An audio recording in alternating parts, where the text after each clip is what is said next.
Hey there, friends and foes. Good morning, multiverse. If you are watching this live, you're actually watching it recorded on Sunday morning, not Saturday morning. I recorded this on Wednesday night. So it's kind of a Wednesday night bite, Sunday morning kind of hybrid. We're going to be talking about new comics. Yum. We're going to be showing off some new loot and doing a Will It cereal just for you this Sunday morning. And of course, I am sporting my Scoob-tacular pajamas this morning, but we're going to get to all of that right after this. Saturday morning, it's fun for all. Cartoons and cereal, let's have a ball. Comic books, kaiju, pro wrestling too. The fun is waiting for you. Back of the cereal box. All right, friends and foes. Yes, this is recorded ahead of time.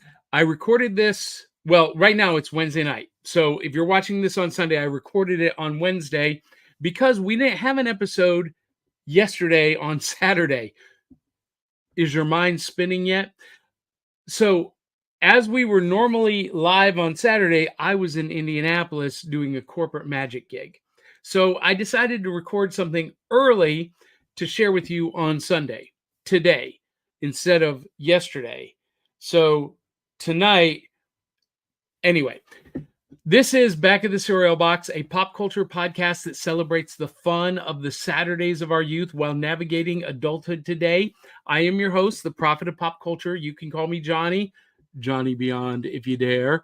And Saturday mornings for me, because Avengers comic books, Star Wars movies, and Saturday morning cartoons made me who I am.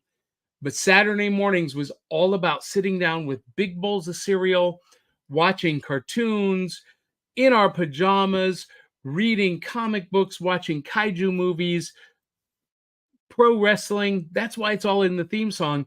And we didn't have iPhones or tablets at the breakfast table on Saturday mornings. We were reading the back of the cereal box. That was our newspaper. That was our world.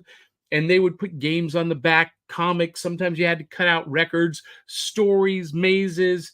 It was a plethora of pop culture fun on the back of the cereal box when I was a kid. And that's what this show is all about. So this morning, this evening, coming to you tomorrow, not today, but we've already done that. I'm not going to go back there. This morning, I am flying solo because I recorded this on a Wednesday night, just on a whim. And we're going to talk about some cool new stuff, but we have to thank the people who make this possible. Our Patreon supporters, our Patreon super friends, as it were, our cereal box super friends. And you too can have your name in lights and become one of these esteemed group of people at patreon.com/cerealboxpodcast. And we also need to acknowledge our sponsor, Entertainment Earth, for all of your action figure and collectible needs. And if you haven't seen, we've been posting some specials in our Facebook group, the Back of the Cereal Box Saturday Morning Rec Room.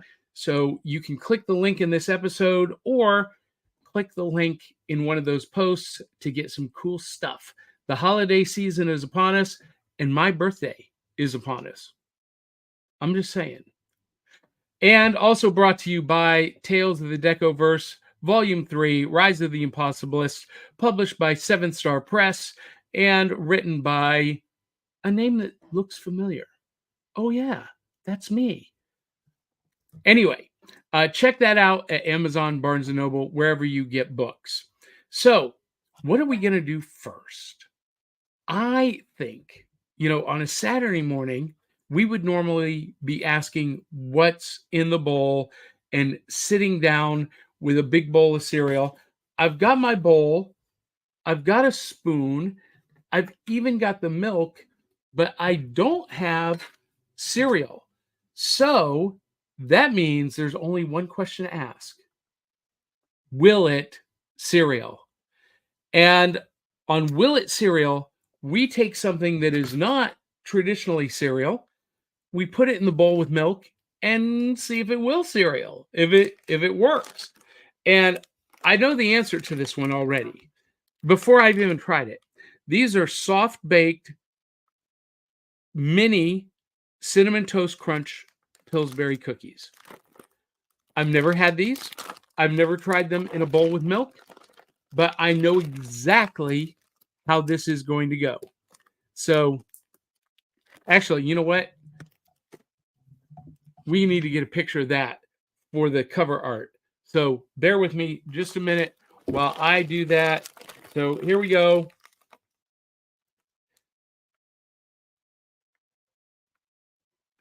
Ta-da! All right. So, Will It cereal, soft baked Pillsbury cookies, cinnamon toast crunch. You guys know the answer to this. Ooh. So we're going to pour the mini cookies into the bowl. And mini cookies, these are pretty big, actually.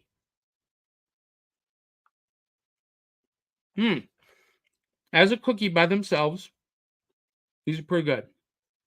The cinnamon toast crunch flavor is not super pronounced. It's kind of subtle. I have a feeling that's going to change once we pour some milk in. So I've got this morning 2% from Purity. They are not a sponsor, but you could be Purity. So I'm going to pour the milk in, and we're going to see if these soft baked mini cookies from Pillsbury will cereal. You guys know the answer. Before I even try this, you know what the answer is. So here we go.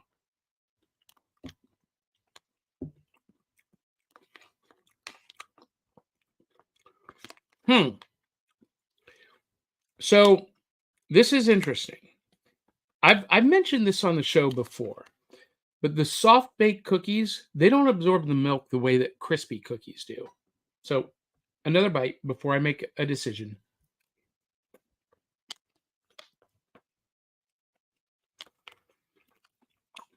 This is good. But it would be better if the cookies weren't soft bake and they were absorbing the milk a little bit better. If they, were more porous. It's good though. As a cereal, I'm going to give this 3 out of 5 bowls of cereal. 3 out of 5. It's good. It kind of works, but not to the level that I expected. As a cookie, these are phenomenal. I just like crispy cookies. Like, Chips Ahoy or homemade cookies that are really crispy. Because the crispier they are, the more porous they are. Like Oreos. I love Oreos. Love Chips Ahoy. These soft bake, they're okay. They don't absorb the milk enough. 3 out of 5. 3 out of 5. Will it cereal? Not really. I'm a little bit disappointed by that, to be honest with you.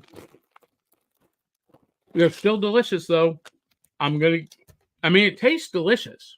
It tastes great.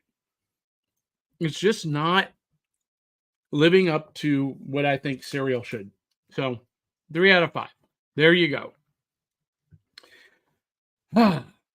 So, let's talk Saturday morning 102. And normally, in this segment, we would go back in time to a series from long ago in the past. We're going to go back in time just 10 years. I just discovered this series like a week ago on Disney Plus.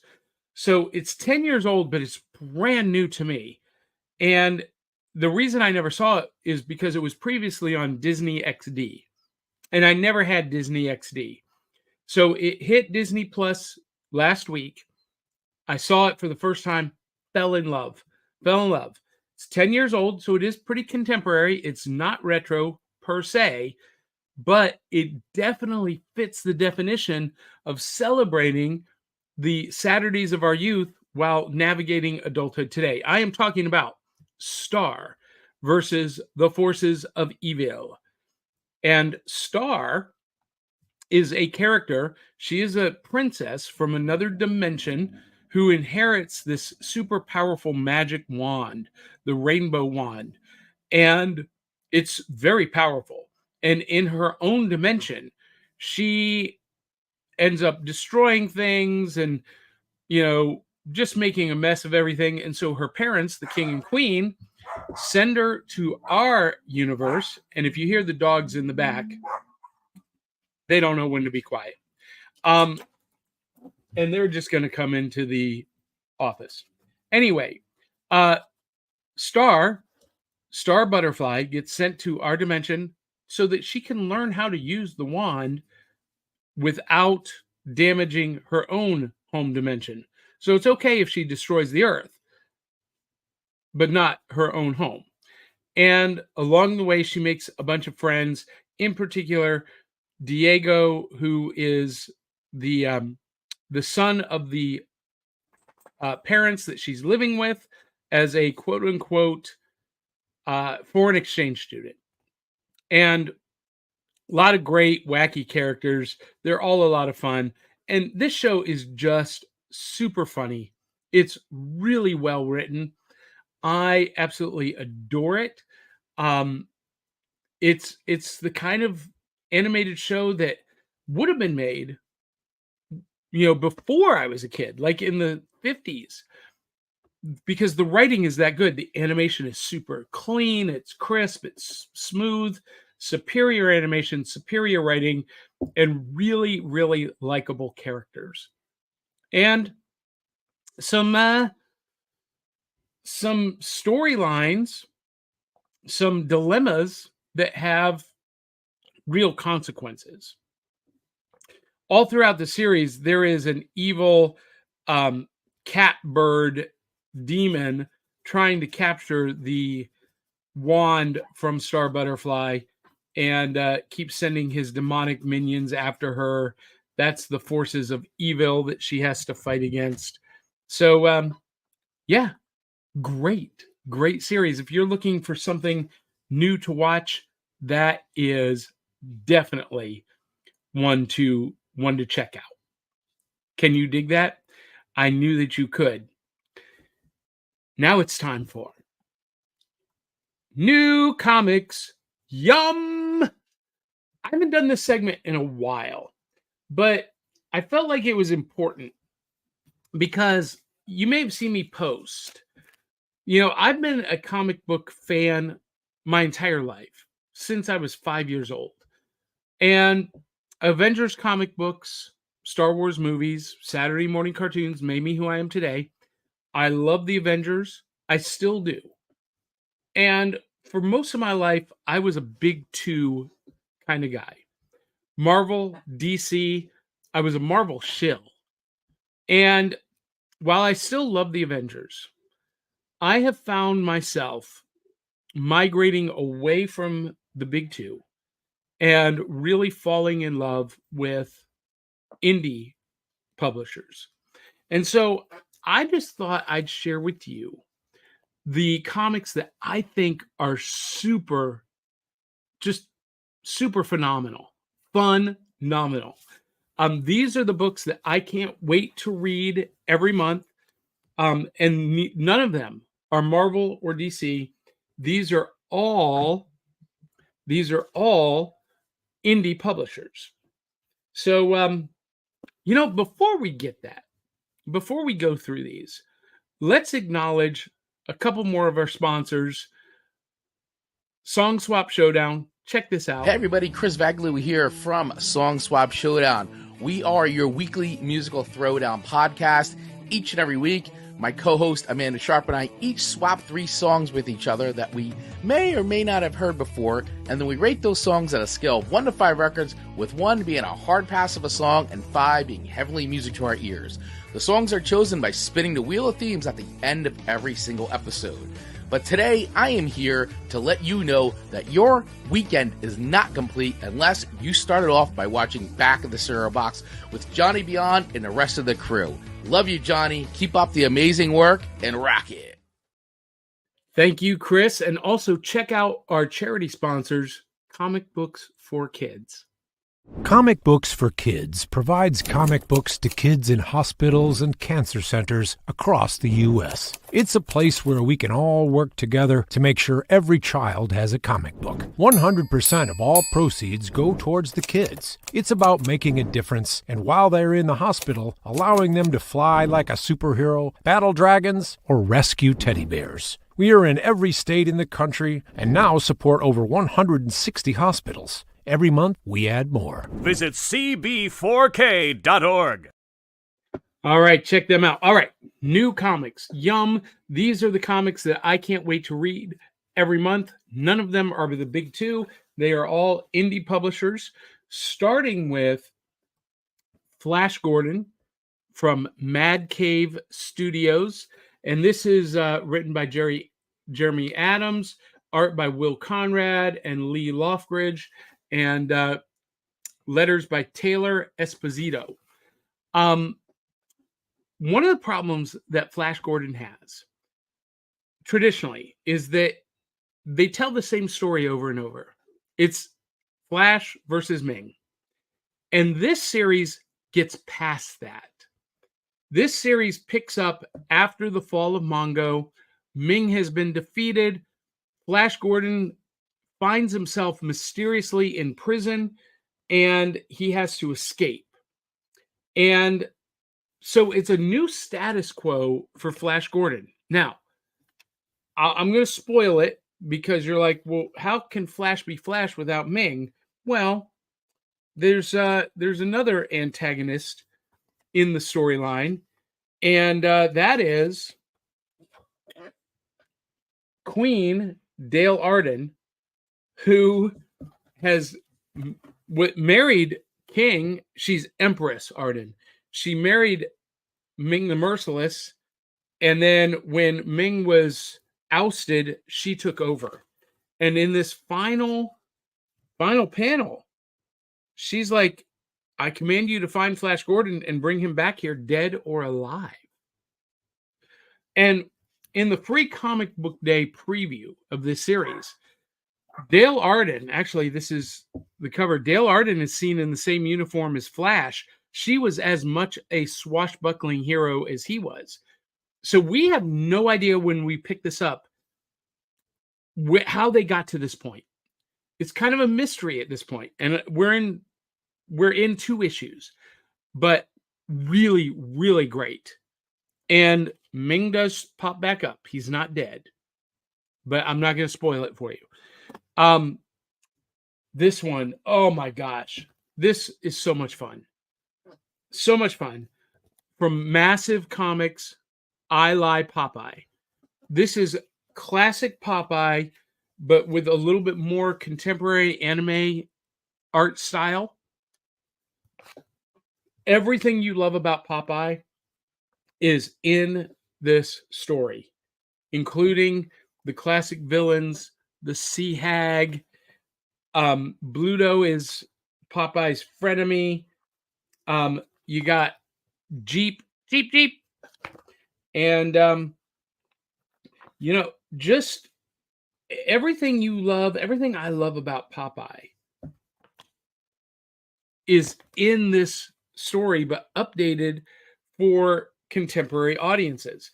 Bluto is helping Popeye fight the bad guy. You got, the classic characters of Wimpy and Olive Oil, and just phenomenal book. That's issue 1. I can't wait for more. The best comic I've read this year, 2024, is Johnny Quest #1.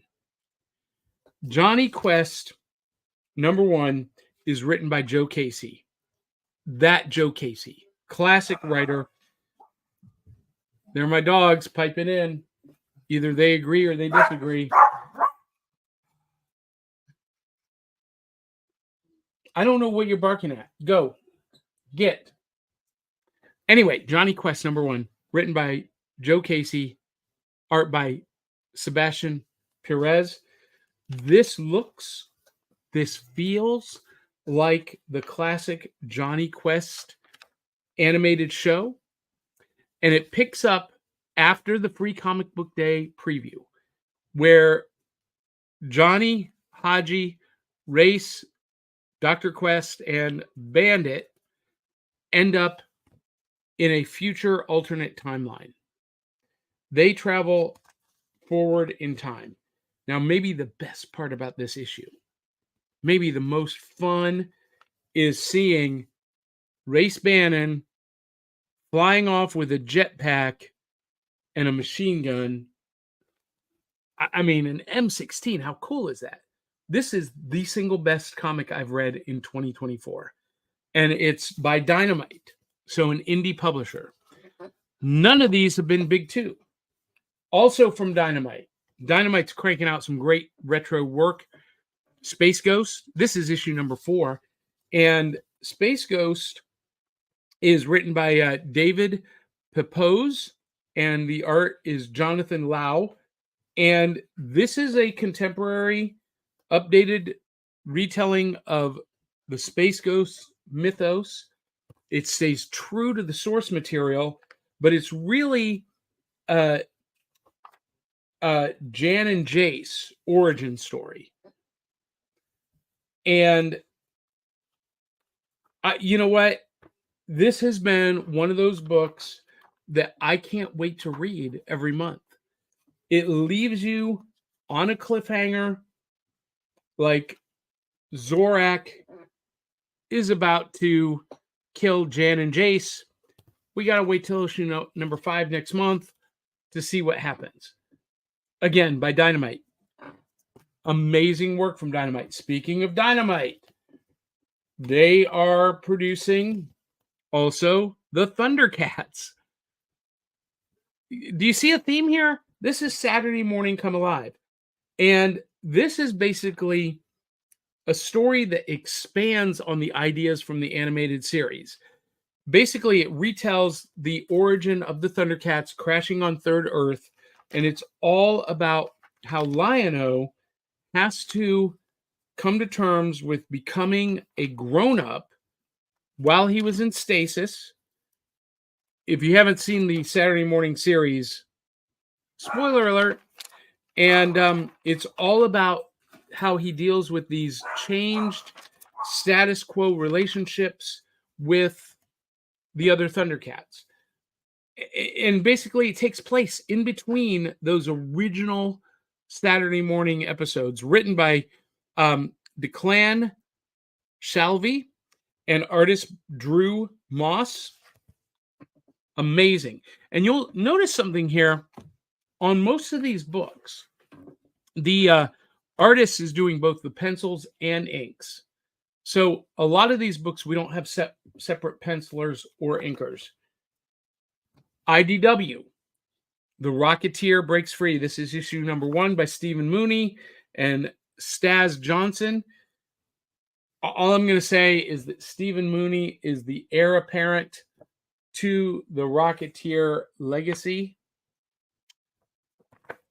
This is his 3rd miniseries, and everyone gets better and better.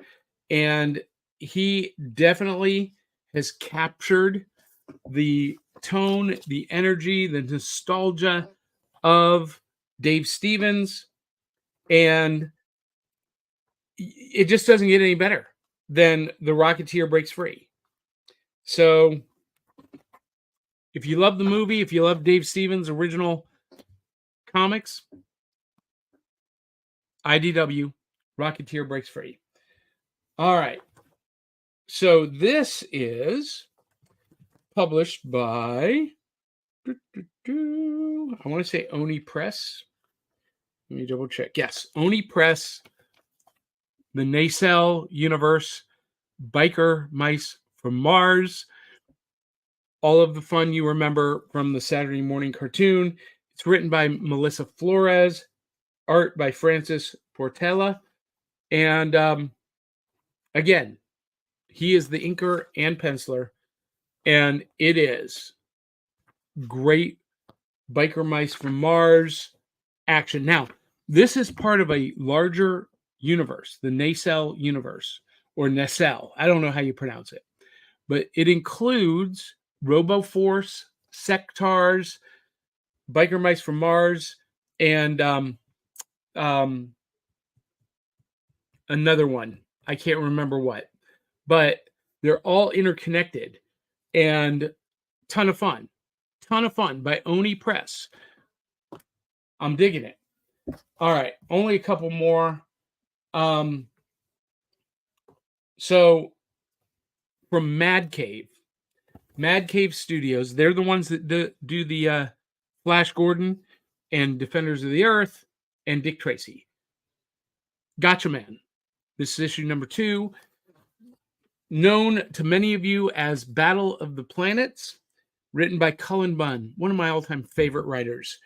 Art by Chris Batista.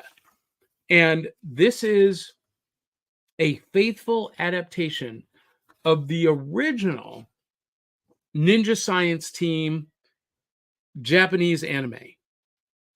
You may remember it being repackaged with English dubs as Battle of the Planets. This is a very faithful, loyal adaptation of the original source material, but it's all the fun. It's all the fun you remember. And previous attempts at doing Battle of the Planets or Gotchamen have been mediocre at best. This is super good. This is superior. So if you've read some of the previous stuff that was published by, Image or IDW and didn't quite resonate with you, give the new series from Mad Cave a chance. I think you're going to love it.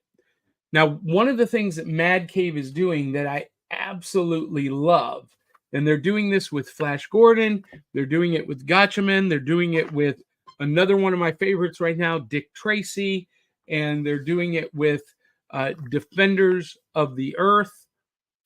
These are 5-issue limited series. And on their website, you can buy a subscription and get all 5 issues in a digital format. And then at the end of the run, you're going to get a hard copy trade paperback collection of the entire series, $25 for the whole thing. What a deal. I've been getting the floppies, but you know what? Just to get those trade paperbacks, I'm going to go ahead and do that deal and support what they're doing. But Mad Cave is also doing Dick Tracy. This is not a silly Dick Tracy.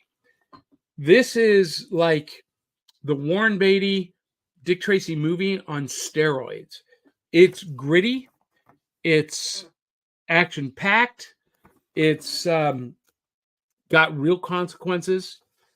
Several of the characters, don't make it out of the first couple of issues.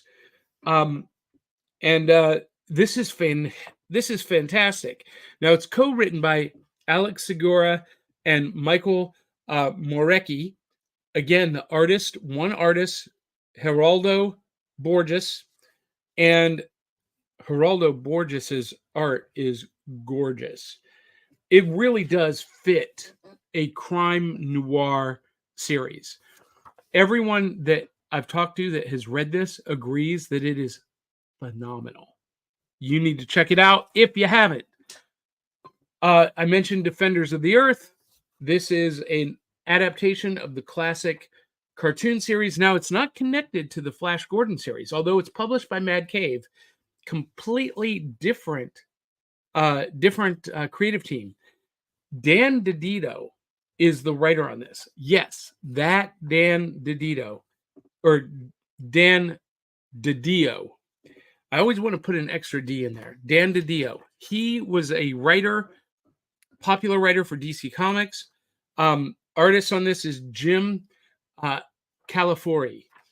And this, again, if you were a fan of the Defenders of the Earth cartoon series or the Marvel Comics adaptation, you're going to love this. This picks up in the throes of the final battle on Earth. And just like the Flash Gordon series, the Defenders of the Earth series had a big problem with Ming the Merciless. They never got past Ming the Merciless. And this first episode takes us well past it. First couple of pages, and then it picks up some 4 or 5 years later, and Earth has become a utopian, kind of a utopian society under the leadership of Flash Gordon, and Mandrake has gone back to becoming a stage magician. Lothar is going back to Africa. The Phantom is recuperating from an injury that he suffered in the final battle against Ming. Ming's son has taken over as Emperor of Mongo. Everything seems really copacetic. But Flash is not acting like himself. And then, while the Phantom is recovering at Mandrake's mansion in America, there's somebody else who has taken up the Phantom mantle in Bengala. And not just one Phantom, but two. And this teases the next issue, which will focus on the Phantom. Great book. Great book. All right, just two more and we'll be done. From Boom, Uncanny Valley, one of the most original books I've read in ages, by Tony Fleeks and Dave Watcher. Dave Watcher. It's my first day reading, ladies and gentlemen. Writer is Tony Fleeks and artist is Dave Watcher. And this is basically about a kid named Oliver who finds out that his grandfather is a cartoon character. Pecos Bill. Is it Pecos Bill? Pecos Pete. Pecos Pete. And there's Pecos Pete, kind of a Yosemite Sam analog. And Pecos Pete's daughter, Oliver's mother, is part toon. And so she has toon powers that she has passed on to her son Oliver.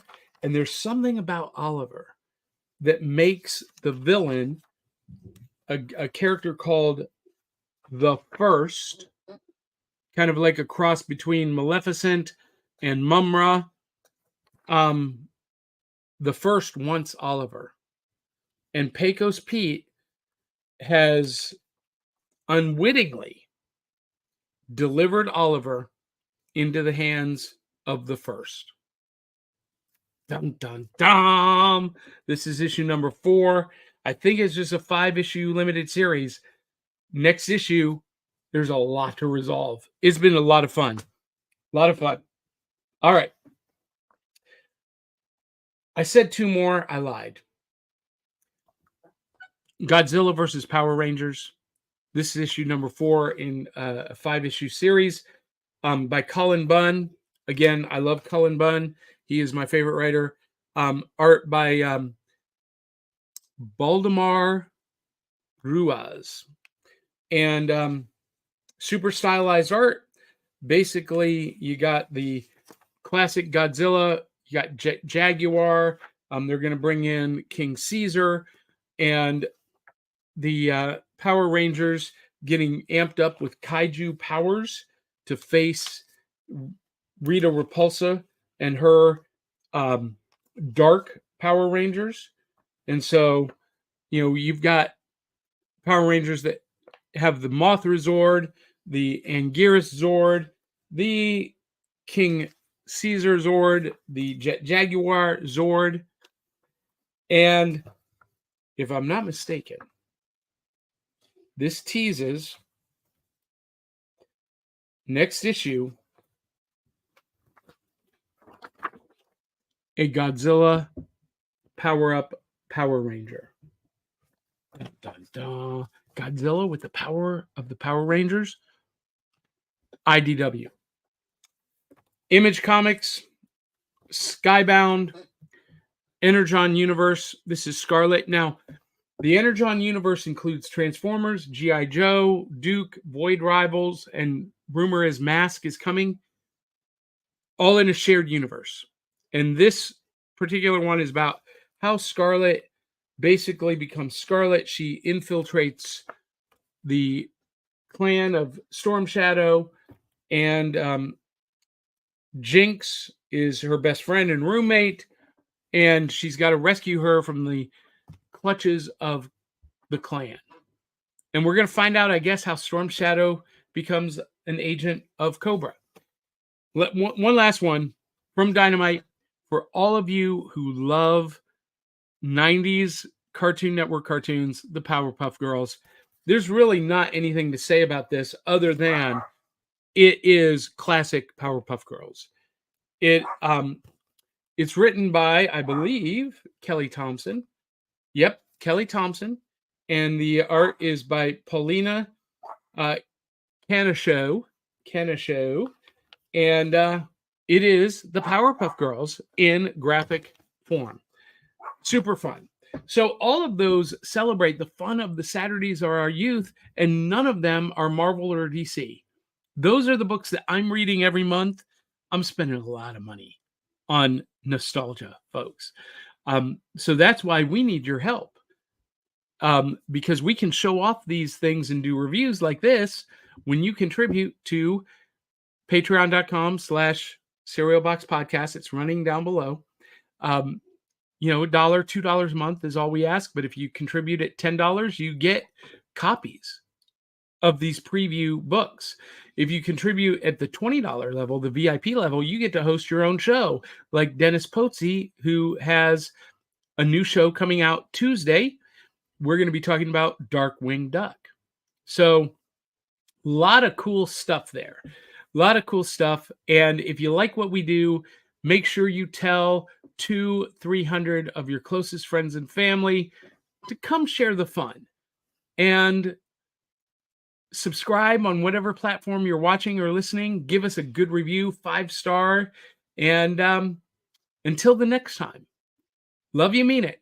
We'll catch you on the back of the cereal box.